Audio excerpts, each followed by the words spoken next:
এখন হচ্ছে কি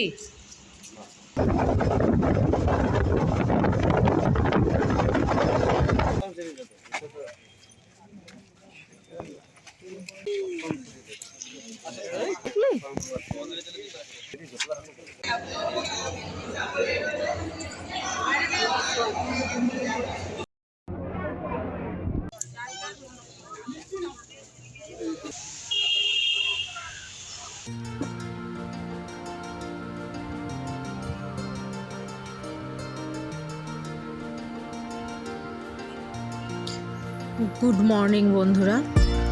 আজকে রবিবার। আজকে সকাল সকাল দেখো, এখন প্রায় রাতই বলি, রাত প্রায় 3:30 পৌনে 4টে বাজে। হ্যাঁ, তোমরা ঠিকই ধরেছ, আমরা এখনও গৌহাটিতেই রয়েছি।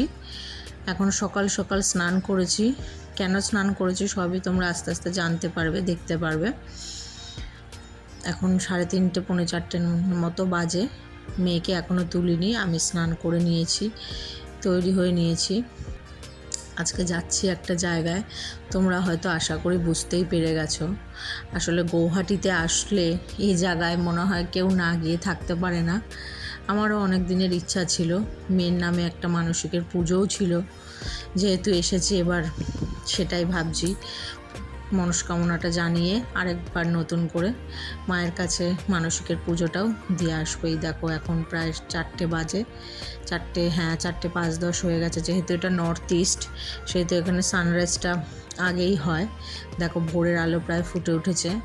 হ্যাঁ, ওই দেখো পাশের বিল্ডিংয়ের ছাদে দেখা যাচ্ছে রাতভর কালকে বৃষ্টি হয়েছে। এই দেখো, আমি মোটামুটি তৈরি হয়ে নিয়েছি, মেয়েকেও এবার তৈরি করে ফেলেছি। মেয়েও প্রায় 4টে নাগাদই ওকে তুলেছি। এখন প্রায় 4:30 বাজতে চললো। এবার আমরা বেরিয়ে যাব, কারণ এই টাইমের মধ্যে যদি না বেরোই এবার অনেকটাই দেরি হয়ে যাবে। যেটা সবার কাছে শুনলাম যে মা কামাখ্যার মন্দিরে সকাল সকাল গেলে নাকি লাইন পাওয়া যায়, দর্শন করা যাবে। যাই হোক, এখন আমরা বেরিয়ে গেছি, লিফটের কাছে চলে এসেছি। বারবার মেয়ে লিফটের কাছে দৌড়ে চলে আসে, জানো তো। এবার আমার না খুব ভয় লাগে লিফটে, মানে মেয়েকে নিয়ে। একবার শুনেছিলাম কে এরকম লিফটে আটকে গেছে, ও দৌড়ে ঢুকে যেতে চায়। এই কথাটা শুনলেই আমার আবার লিফট দেখলেই মনে পড়ে, ওকে বারবারই বলি তুই ঢুকিস না। এই দেখো, এটা আমাদের হোটেল থেকে বেরিয়ে সামনেটা একদম কিছুটা এগিয়ে যেতে হবে। তারপরে ওর বাবা অনেকক্ষণই সকাল থেকেই প্রায় ওলাতে ট্রাই করছে, কিন্তু যেহেতু আমাদের হোটেল থেকে ডিস্টেন্সটা খুব বেশি না, 15-20 মিনিট, সেহেতু কি করছে জানো তো, ওরা বারবার ওলা উবের ক্যান্সেল করে দিচ্ছে। এবার ওর বাবাকে বলছে যে, ওরা ক্যান্সেল করছে না, বলছে ফোন করে আপনি ক্যান্সেল করুন। এবার ওর বাবা বলছে নাকি ক্যান্সেল করলে আবার টাকা কেটে নেয়। তো এই নিয়ে তর্কাতর্কি হচ্ছিলো। আমি বললাম ঠিক আছে চলো না, ওলা ছাড়া কি অন্য কোনো ব্যবস্থা করা যায় কি না দেখি, চলো একটু যাই। এবার এদিক ওদিক অটো ঠটো বলছে। এবার এক একজন, সত্যি কথা জানো তো, এরাও না ট্যুরিস্ট দেখলে না সত্যি, এই 15-20 মিনিটের পথ, কেউ বলছে 400, কেউ বলছে 500। এই দেখো, এটা হচ্ছে আদিত্য টাওয়ার। এই বিল্ডিংয়েই আমরা রয়েছি, 4th ফ্লোরে রয়েছে, আর ওর বাবার অফিস 5th ফ্লোরে। পাশেই দেখো একটা বড় হোটেল আছে। এই হোটেলটা খুবই বড় হোটেল, নোভোটেল হোটেলটা আমাদের কলকাতাতেও আছে। ওর বাবা বললো, আমি দেখিনি অবশ্য। এই হোটেলটার পাশেই আমাদের আদিত্য টাওয়ারের বিল্ডিং। এবার একটা অটো পেয়েছি, তাকে নিয়ে এবার চলবো আমাদের গন্তব্যস্থলে। এই দেখো, ভোরবেলায় তো, আর রাতে, আগের দিন রাতে বৃষ্টি হয়েছে, ফলে ভালোই বেশ ঠান্ডা ঠান্ডা হাওয়া দিচ্ছে, জানো তো। তোমরা বুঝতে পারবে আমার এলোকেশি হয়ে যাওয়া প্রায় চুলগুলোকে দেখে। দেখো কি পরিমাণ হাওয়া দিচ্ছে। আমি ওর বাবাকে বললাম মেয়েকে একটু ঢুকিয়ে বসাও, কানে হাত দিয়ে রাখ, ঠান্ডাটা লেগে যাবে। পাহাড়ি রাস্তা, যতবারই আসি দেখো, এখানে আসিনি অবশ্য, পাহাড়ে গৌহাটিতে আমাদের প্রথম এবার, আমারও ওর বাবারও। পাহাড় যতই দেখি, আমার পাহাড় আর সমুদ্রের ভিতরে যদি জিজ্ঞাসা করা হয়, আমার পাহাড়টাই বেশি ভালো লাগে, ওর বাবারও পাহাড়ই ভালো লাগে। এই দেখো, যেই জায়গাটায় ছিলাম আমরা, সেই জায়গাটা তো পুরোপুরি প্রপার টাউনের ভিতরে, ওই জন্য ওখান থেকে অতটা বোঝা যাচ্ছিল না, যে মনেই হচ্ছিল না পাহাড়ে এসেছি। ঠিক এখান দিয়ে যখন যাচ্ছি তখনই মনে হচ্ছে যেন আবার নতুন করে পাহাড় দেখছি। এই যে টার্নগুলো যে নেয় না পাহাড়ের, বিশেষ করে টার্নগুলো খুবই ভালো লাগে। দেখো এখনও এদিকটায় মেঘলা ওয়েদার। ওই দূরে দেখো পাহাড়গুলো দেখা যাচ্ছে, পাহাড়ের গায়ে গায়ে পাহাড়ের কোলে বাড়িগুলো। তবে দেখতে এদের ভালো লাগলো। এদের জীবনযাত্রা কিন্তু আমাদের মতো নয়, আমাদের থেকে যথেষ্ট কঠোর এদের জীবনযাত্রা। এই যে অটো থেকে সব রকমভাবে ফটো তোলার চেষ্টা করছি, কিন্তু এতটাই হাত কাঁপছিল আমার, বেশ ভয়ও লাগছিল। কারণ ওই যে স্ট্যান্ডটা বলেছিলাম না, স্ট্যান্ডটা আবার মেয়ে টেনে টুনে কী করে দিয়েছে, ওটা বাড়ি গিয়ে দেখতে হবে। তাই আর স্ট্যান্ড নিয়ে নিয়ে হাতেই ভিডিওটা তোলার চেষ্টা করছি সকাল সকাল। এই দেখো সাইড থেকে যেই পাথরগুলো পাহাড়ের আসবে না, ওর বাবা বলছে মনি এই দেখো কি ভালো লাগছে জায়গাগুলো দেখতে। এইবার আমরা চলে এলাম মহাকাঙ্ক্ষিত আমাদের সেই জায়গা, সবারই প্রিয় জায়গা গৌহাটিতে প্রায়, মা কামাখ্যার মন্দির। এই দেখো এখানটায় লাইন দেওয়ার জায়গা। আমরা এসেছিলাম, আমরা জানার চেষ্টা করছি যে কীরকম কী লাইন। এই দেখো এখানে কিছু কুপনের লাইন, এখানে লাইন প্রথমে জেনারেলের একটা ব্যবস্থা হয় আর একটা ভিআইপির। আমার ইচ্ছা ছিল না জানো তো একদমই ভিআইপি, মানে ওটা 501 টাকা দিয়ে টিকিট কাটতে হয়। আমি বারবারই ভাবছিলাম যে ভিআইপির টিকিটে কাটবো না, কারণ কষ্ট করে দাঁড়িয়ে কত মানুষ দাঁড়িয়ে আছে, তার মাঝখান দিয়ে ভিআইপির লাইনে ঢুকে ঠাকুর দর্শন করব, সেটা ইচ্ছা ছিল না। কিন্তু ওর বাবা বলল বারবার মনি প্র্যাকটিক্যালটা ভাবো, মেয়ে কি অতক্ষণ দাঁড়াবে, কারণ জেনারেলে লাইন দিলে প্রায় 10 থেকে 12 ঘন্টা, আর ভিআইপিতে 5-6 ঘন্টার মধ্যে হয়ে যাবে। তাই চেষ্টা করছি, ওর বাবা বলছে দাঁড়াও আমি দেখছি ভিআইপিতে হয় কি না। এবার দেখো এখানে বিভিন্নভাবে বিভিন্ন জায়গায়, এখানে আরেকটা জিনিস দেখলাম জানো তো, এই দেখো পদ্ম ফুলগুলোকে কি সুন্দরভাবে ফুটিয়ে রেখেছে, এত ভালো লাগছে ঝুড়ির মধ্যে। সকাল সকাল মেয়ে তো নিয়েই নেবে, আর এগুলো সব কটাই ডালা ঠাকুরের। আমরা যেমন আমাদের দক্ষিণেশ্বরের পুজো টুজো দেওয়ার দিই, এরকমই সব সাজিয়ে রেখেছে 101 টাকার 151 টাকার বিভিন্ন রকমের ডালা। এই দেখো এই পুরোটাই সিঁড়ি, এই মন্দির নীলাচল পর্বতের উপরে এই মন্দিরটা, মা কামাখ্যা মন্দির টা তৈরি হয়েছে। এবার পুরোটাই সিঁড়ি দিয়ে উঠতে হবে সেই পর্বতের উপরে, নীলাচল পর্বতের উপরে কামাখ্যা মন্দির যেহেতু, পুরোটাই সিঁড়ি দিয়ে উঠতে হবে। তাই মেয়েকে আমি জিজ্ঞাসা করছি মা কষ্ট হচ্ছে না তো। এবার তারপরে জুতোও খুলতে হবে। এবার জুতোটা আমি ওর বাবাকে বললাম এমন উঁচু জায়গাতেই খোলো, আসো যেখান থেকে আমরা পুজোর কিনবো। এ দেখো হলুদ জবা, এবার সেখানটাতেই এই যে এইখানটাতেই আমরা পুজোর ডালা কিনেছি, এখানে জুতোটা খুলে রেখেছি, এখানে জুতো জমা দিয়ে গেলাম। আর মেয়েটাকে ওখানে এই ফাঁকে আমি বললাম দাঁড়াও মেয়েটাকে একটু খাইয়েও নি, কারণ 3:30-4টের সময় উঠিয়ে নিয়ে আমরা তৈরি হয়েছি, মেয়েটাকে তো কিছু জল ছাড়া কিছুই খাওয়ানো হয়নি। এই দেখো মায়ের মন্দির, এই জায়গাটা হচ্ছে গর্ভগৃহ।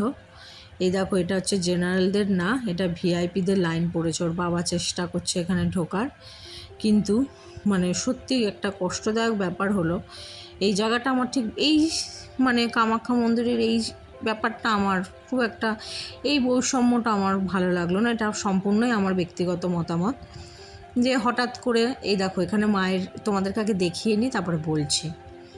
এই যে মায়ের এখানে অবয়ব, আসলে তো কামাখ্যা মায়ের মন্দিরে তো কোনো অবয়ব নেই, তোমরা জানো। সতীপীঠের একটা পীঠ এখানে তৈরি হয়েছে, সতীর দেহের একটা অংশ পড়ে, যোনি অংশটা পড়ে এখানে মন্দির। এই দেখো এখানে লাইন দেখো জেনারেলদের, দেখো এই লাইনটা ঘুরে ঘুরে ঘুরে ঘুরে এই লাইনটা কত দূর গেছে। ভিআইপি লাইনে দাঁড়িয়েও জানো তো বললো 300 না 400 জনকে নাকি টিকিট দেয়, 1800-900 জন হয়ে গেছিলো। আমি ওর বাবা দাঁড়ালাম, কিন্তু 300 কি 200 হতে হতে কাউন্টার ক্লোজ করে দিল, মানে ভিআইপি লাইনও হলো না। আর জেনারেলে যদি দাঁড়াতে যাই তাহলে এখনও বিকাল বলছে 6টা-7টার আগে পৌঁছাতে পারবো না, এখন বাজে প্রায় 5:30-6:45। তো সত্যি কথা বলতে 6টা-7টা অবধি, কারণ আমরা স্নান করে এসেছি, মেয়েকে তো স্নান করাইনি, 6টা-7টা অবধি আমরা টানতে পারলেও ও টানতে পারবে না। এই দেখো লাল এই অংশটা দেখছো, ওই যে লাল পাথর, ওই যে কালো অংশটা, ওই জায়গাটা হচ্ছে মায়ের গর্ভগৃহ। ওই জায়গাটাতেই জনিটা রয়েছে মায়ের, ওখান দিয়ে ব্রহ্মপুত্রের নদীর জল যায় শুনেছি, দেখার সৌভাগ্য সত্যি কথা বলতে হলো কি না তোমরা দেখো। এই দেখো পায়রাগুলো, এখানে এত পায়রা দেখলাম, আমার মেয়ে তো ঠাকুর দর্শনের আগে পায়রা দেখে দেখেই পাগল। এই দেখো এটা মন্দিরের একদম সামনের অংশটা দিয়ে বাইরেটা থেকেই যতটা ভিডিও করা যায় করে নেওয়া হচ্ছে, কারণ ওই যে হলুদ পোস্ট বোর্ডিংটায় লেখা আছে মোবাইল ঢোকালে 1000 টাকা জরিমানা হয়ে যাবে, তাই বাইরে থেকেই যতটা করা যায় ততটাই ওর বাবা ওখান থেকে করে নিল, কারণ বেশি ভিডিও ওখানে বেশি মোবাইল ঢোকাতে ভয় লাগছিলো, কারণ পাহারাদাররা সবটাই খেয়াল রাখছিল।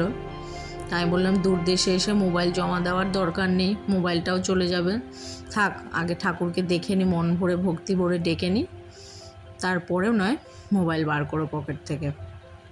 এই যে আমাদের পুজো দেওয়া হয়ে গেছে, আমরা আসলে জেনারেলেও দিইনি, ভিআইপিতেও দিইনি, আমরা ওই যতদূর দেখা যায় ওই অত দূর থেকে মাকে পিছনটা জাস্ট 1 হাতের মতো দূর থেকে ওই গর্ভগৃহতে না ঢুকে তার আগে অবধি দর্শন করে চলে এসেছি, কারণ এবার হলো না দেখাটা। এই যে এবার আমরা বেরিয়ে যাচ্ছি, এবার এখান থেকে এই প্রায় 8টা সাড়ে 8টা মতো বাজে। এবার মেয়ে বলছে বাবার কাছে শুনেছে যেখানে ফেরিঘাটে লঞ্চে করে যাওয়া যাবে এক জায়গায় শিব বাবার, আমার মেয়ে আবার শিব বাবার খুব ভক্ত, জানো তো, শিব বাবাকে স্নান করাতে ভালোবাসে, শিব বাবার নাম শুনেছে, এখন বলছে আমি লঞ্চে করে শিব বাবার কাছে যাব। তোর বাবা বলছে লঞ্চ শুরু হবে, লঞ্চ চালু করবে মনে হয় 9টা সাড়ে 9টা থেকে, 9টা থেকে টিকিট দেবে। আমরা এই জায়গাটা একটু বসেছি, চা ঠা খেয়েছি, 40 টাকার মতো ভাড়া নিয়েছে।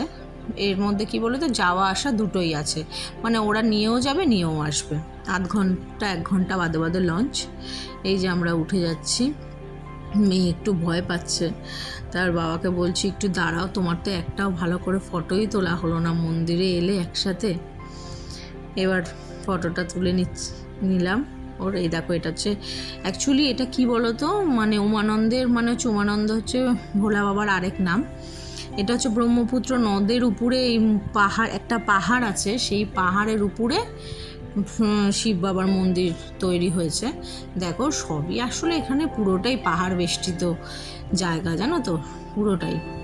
আর পাহাড়ের উপর উপবিষ্ট বলে মানুষের দেখার আকর্ষণের জায়গাও হয়েছে, জায়গাটা আকর্ষণীয় হয়ে গেছে। আর লঞ্চে করে যাওয়ার সুযোগ, প্রচুর মানুষ এখানে দেখো।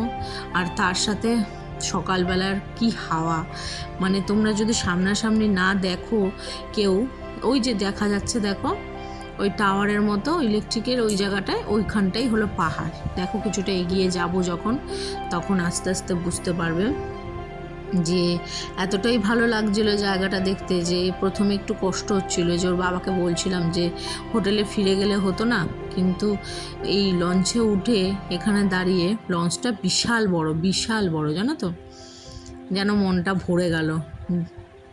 সত্যি ঠাকুরের বলে যে একটা কথা, যে মানুষ ঠাকুরের কাছে এলে মনটা সত্যিই ভালো হয়ে যায়, এটা হয়তো সত্যি, কোনো আধ্যাত্মিক শক্তি ঠিকই আছে।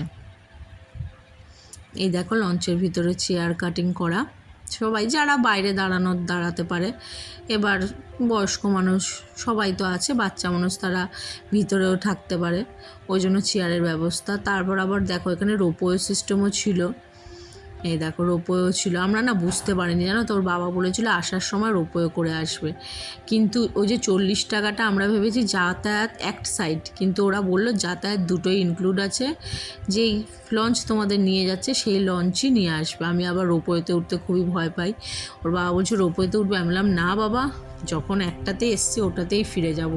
আমি সিমলাতে গিয়েও জানো তো বারবার খালি সিকিম বেরিয়ে যায় আমার মুখ থেকে, সিমলাতে গিয়েও রোপওয়ে উঠিনি, আমার এতই ভয় লাগে বাবা রোপওয়েতে উঠতে। এই দেখো আমরা প্রায় চলে এসেছি, এই দেখো পাহাড়টা দেখতে পাচ্ছ, এই পাহাড়ের উপরে, এই দেখো পাহাড়ের উপরে এই ব্রহ্মপুত্র নদীটা, এই নদটায় পাহাড়টা, যেই পাহাড়টা গোল করে এই পাহাড়টার উপরেই উমানন্দের আশ্রমটা, মন্দিরটা। এখানেই সবাই আসে, বেশ ভালোই ভিড় হয়। আমি ভেবেছিলাম ভিড় হবে না এত সকালবেলায়, কিন্তু এসে দেখছি বেশ ভালোই ভিড় হয়ে গেছে। আর এই সাইড দিয়ে যখন লঞ্চটা যাচ্ছিল না, সত্যি কথা দেখো ওই পাথরগুলো যখন সাইড দিয়ে যাবে, ওর বাবা আমাকে হাসাচ্ছিল, ওর বাবা আমাকে বলছিল দেখো মনি টাইটানিক ফিল হচ্ছে। আমি বললাম ঠিক আছে চলো, মধ্যবিত্তের টাইটানিকেও ওঠা হয়ে গেল, প্রায় দুধের স্বাদ ঘোলে মিটিয়েই নিলাম। তো এই দেখো এইখানেও সিঁড়ি, পাহাড় বললামই। এই দেখো উমানন্দের দেবালয়। এবার এইদিকে সিঁড়িটা না একটু খাড়া খাড়া ছিল জানো তো। এবার ওর বাবা আমাকে বললো কি, দেখো এই দিক দিয়ে অনেকে যাচ্ছে, চলো এই দিকটা দিয়ে যাই। ওর বাবার আর মানে খুব উপস্থিত বুদ্ধিটা এত ভালো না, এক এক সময় এই উপস্থিত বুদ্ধির জোরে আমি অন্তত বেঁচে যাই। তাই আমি বললাম হ্যাঁ গো, আমার খুব কষ্টও হচ্ছিল। এই দেখো এই যে এই লঞ্চটাই আমাদেরকে নিয়ে এসেছিল। আবার এই লঞ্চটা আবার ফিরে যাচ্ছে, আবার ওপার থেকে আবার কিছু লোককে নিয়ে আসবে। আমাদের মোটামুটি 8 ঘন্টা 40 মিনিটের মতো, প্রায় 1.5 ঘন্টার মতো টাইম দিয়েছে ঘোরার জন্য। তারপর আবার এই লঞ্চটাই আবার ফিরিয়ে নিয়ে যাবে আমাদের। আর ভোলা বাবার মন্দিরে ওঠার আগেই সিঁড়ি টার্ন করে এখানে আবার বজরংবলীর মূর্তিও আছে। বজরংবলী আবার ওর বাবা আবার বজরংবলীকে খুবই মানেন। এই যে আমি বললাম দাঁড়াও এখানে একটু প্রণাম করে যায়, ওর বাবাও প্রণাম করে নিল। আর আরেকটা মজার ব্যাপার হয়েছে, আমার মেয়ে খুবই ফুল পছন্দ করে। এখানে এত পরিমাণ এগুলো কী জানি বলে, কলকে হবে নাকি ঠিক আমি ঠিক বলতে পারছি না। এই ফুলগুলোকে কাঠগোলাপ বুঝতে পারছি না, কাঠগোলাপ না, এই ফুলের নামটা তোমরা যদি কেউ জানো একটু বলো। সিঁড়িতে এত এই ফুল পড়েছিল ওই বজরংবলীর মন্দিরের ওখানে, যে তুলে মেয়ে কটা লাগালো, আমাকে বলছে মা তুমিও কটা লাগাও। এই দেখো আমরা উমানন্দের মন্দিরে চলে এসেছি, ভোলা বাবার মন্দিরে। দেখো জায়গাটা এত বড়, আর বসার জন্য দেখো অনেক সময় অনেক দেখবে বড় জায়গাতেও অনেক ভিড় হয়, আবার অনেক সময় ছোট জায়গাতেও ভিড় হয় না, কারণ সবটাই ম্যানেজমেন্টের উপর। এখানে এত সুন্দর ম্যানেজমেন্ট, মানে এত লাইন পড়েছে, এই সব কিছুই আছে কিন্তু ভিড় নেই। এই দেখো ওখানে লাইন পড়েছে ওখানে পুজো দেওয়ার জন্য। এখানে বেশ সিস্টেমটাও ভালো লাগলো, ওরা জিজ্ঞাসা করছে কজন পরিবারের প্রত্যেককে ঢুকিয়ে নাম গোত্র করে পুজো দিচ্ছে। আমি ওর বাবাকে বললাম দেখো এই যে এটাকে মনে হয় কলকে ফুল বলে, এই কলকে ফুলগুলো তুলেছিল, আবার মেয়েকেও কটা দিল, দিয়ে তোমার কি বলে আমরা শিব ঠাকুরকে ওই দেখো মেয়েই বলছে আমি হাতে করে পুজো দেব। মেয়ে হাতে করে পুজো দিল। এখানে এত সুন্দর লাগলো, ছোট্ট, এটা একটু না মানে নিচে নেমে গুহার মতো জায়গার জানো তো। এবার এখানে মন্দির দর্শন করে আমরা লঞ্চে করে ঘাটে চলে এলাম। ঘাট থেকে আবার ওলা করে হোটেলে চলে এলাম। বেলা বাজে প্রায় 12:15। আজকের ভিডিওটা এত দূরই রাখলাম বন্ধুরা। ভালো লাগলে তোমরা আমার চ্যানেলটাকে লাইক করে দিও, সাবস্ক্রাইব করে দিও। সাবস্ক্রাইব করলে আমার সাথে তোমরা থাকতে পারবে জুড়ে, আর দেখতে পারবে আরও নিত্য নতুন ভিডিও। টাটা বন্ধুরা, ততক্ষণ তোমরা নতুন ভিডিও দেখার অপেক্ষায় থেকো।